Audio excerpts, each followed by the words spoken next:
All right, Boris Schlossberg with part 2 of our weekly preview session.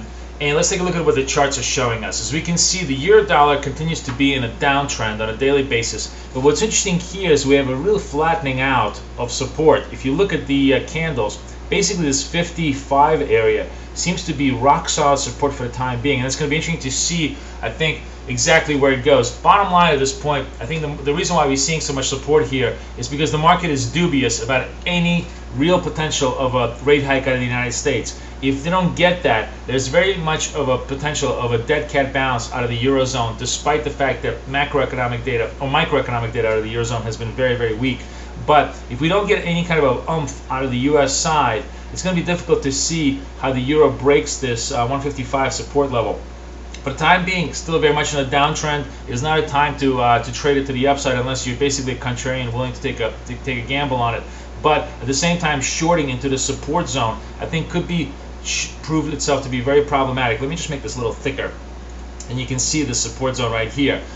If it breaks the 155 handle, that really becomes much more critical to the downside structure of the euro. At 155 or below, it really connotes further downside weakness. And then at that level, we're basically looking at 157 now as our stop level and resistance level on a long-term basis.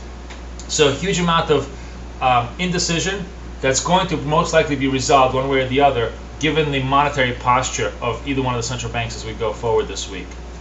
The pound, which I want to take a look at, actually looks much worse. Pound is, looks very, very bearish to the downside. Look like it broke a lot of the support levels at this point, and on its way towards this 195 level in many ways.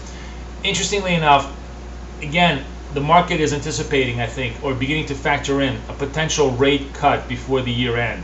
And if the UK economy continues to show weakness, so far it's done so, and more importantly, if global equity markets continue to show weakness, I think the pound comes under an enormous amount of pressure, and the downside trade here could be much more powerful. So as a matter of fact, actually, if you're looking at both of these things and you sort of synthesize it, let's just take a look at the euro pound, which I think is interesting. And the euro pound, of course, is showing a big breakout from its downside trend.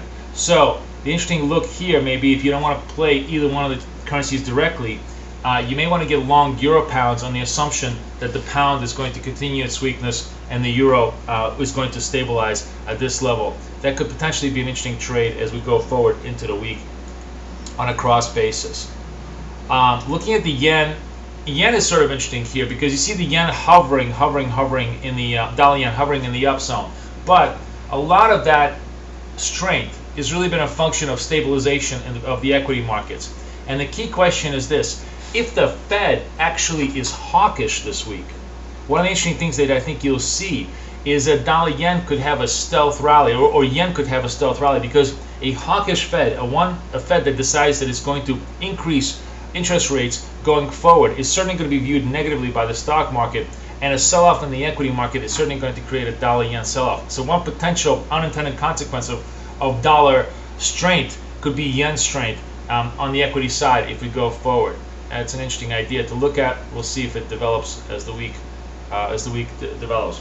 Now, turning to the calm dollars, of course, Australia looks horrible, very much oversold. The biggest sort of value for Australia right now is that it's so grossly oversold. It's what's called walking the second Bollinger Band, that a dead cat bounce in its downtrend all the way up to 94 can still happen and will not invalidate its downtrend. A lot of this flip is going to depend on the statement and the posture of the RBA on Wednesday night. We'll have to see if the RBA begins to hint at the idea that it is also going to have to begin to lower rates as the year end goes, or whether it simply says we're maintaining our inflation fighting posture. That's going to be, I think, a critical reason for the Australia to either hold the support around here or break it and perhaps target 92 as the week progresses. And of course, the other big event will be employment. Even if RBA is hawkish, but then employment data comes out the next day and is horrid, let's say a second month out of the last 9 when it's negative, the preponderance of opinion is going to be that RBA will have no choice but to begin cutting rates, and I think the avalanche will follow and Aussie can go to the downside. So for the time being, it's still in a downtrend, and every rally should be shorted as we go. The Kiwi, of course, is just in a one-way slide, and this is interesting. Remember, this is why monetary policy, single most important variable when you're trading currencies. RBNZ cuts rates. The absolute value of the Kiwi dollar still has the highest rates in the industrial world, but just the direction is now to the downside, and look at the power of that signal. When the direction goes to the downside, the currency begins to slide, just as when the direction goes to the upside, the currency begins to rise. RBNZ basically hinted that they're going to be in an easing cycle, and the currency is already anticipating it, irrespective of what the interest rate is right now. And it's a classic example of how following monetary policy gives you very good profits in the currency market. Right now, of course, it's all the way sliding to the downside. Dead cat bounce can take it to 73.50 and still maintain it in a downtrend. We'll have to see how the employment data this week goes. If it's again weak, it will only add fuel to the fire and push it further. Now, dollar CAD obviously is in a classic uptrend. It actually looks extremely good on a technical basis. The biggest question here, the big unknown here, is really going to be the FOMC statement in many ways. If FOMC shows any kind of tightening bias or any kind of a hawkish bias, the potential for dollar CAD to go to 103.50, even 104, is actually very strong, because the interest rate cycle in Canada now is to the downside, whereas the interest rate cycle in the United States could be to the upside, and that could be a huge boon positive to dollar CAD.